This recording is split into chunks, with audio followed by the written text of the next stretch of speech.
I'm about to go for a swim.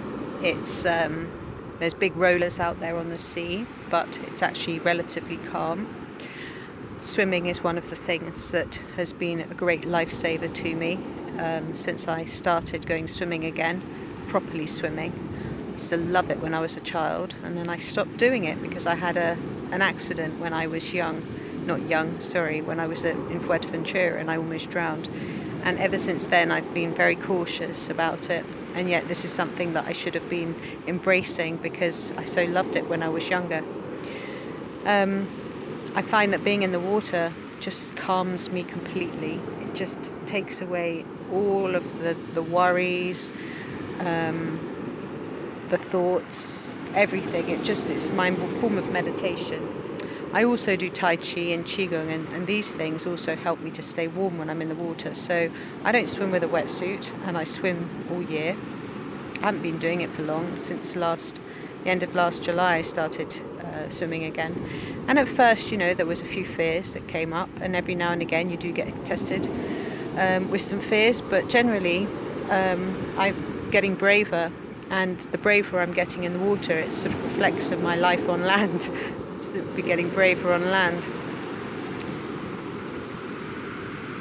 One day I won't be living in the UK, I'll be living in Australia, and there'll probably be bigger waves out there, but right now the waves are one of the things that I find the most challenging about the water. Reading the water, understanding the water. I think sometimes it's good to say a prayer for the water before you go in.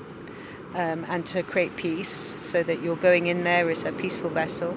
It's also highly important to be really relaxed when you go in, because if you're heavy, you're going to take that heaviness in there with you, and that will make you sink just as much as it makes you sink on land. So in the next few days I've got some hospital appointments coming up. Not exactly looking forward to them, although the first one on Monday I am quite looking forward to, because it's an opportunity to learn something that I wish I'd learnt more of before. I have got a little bit of swelling in my arm. It sort of came about after being stung by jellyfish in the armpit and on the neck, and then it was made worse by a swimming race I did. And ever since then this arm has been a bit swollen.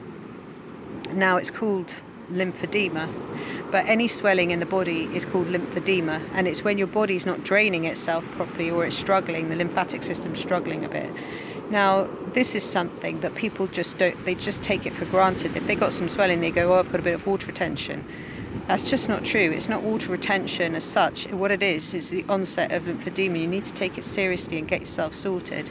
There's all sorts of like compression gloves and sleeves and leggings that you can wear, but you've also got to do some exercises, and you've got to sort it out, because otherwise you can get yourself into a bit of a pickle later on, and it can all get worse. It will get worse if you don't sort it out.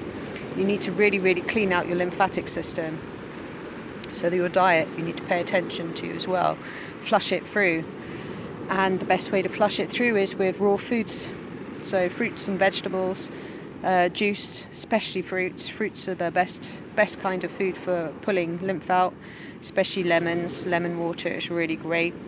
Anyway, the next day I'm going to be having a PET scan, and that's because my consultant thinks that I might have something going on which is pushing against my esophagus. So it's not exactly the most fun of times right now. And what do you do when something is like a bit challenging? You can either sink or you can swim. And I choose to swim, and actually really do choose to swim, because I'm about to go and get in that beautiful ocean. Look at how lovely it is. And I'm going to swim, and I'm going to swim, and I'm going to swim until I really, really feel at peace. And that is my morning meditation. That is what's going to keep me sane. That's what does keep me sane. And for all the people out there that have problems, worries and everything else, and that are just dwelling upon them, going over and over in their heads, you have got to find something that gives you that space where you're not overthinking it, because in that space where you're not thinking is how you get more space where you're not thinking, and more space where you're not thinking, to find that calmness so you can move beyond what it is that is troubling you. And in that space where you're not yourself, as Dr. Joe Dispenza will say, is where the healing happens, is where the magic begins. So find out, experiment, find out what it is that you love to do more of that, and have a happy Saturday. Peace.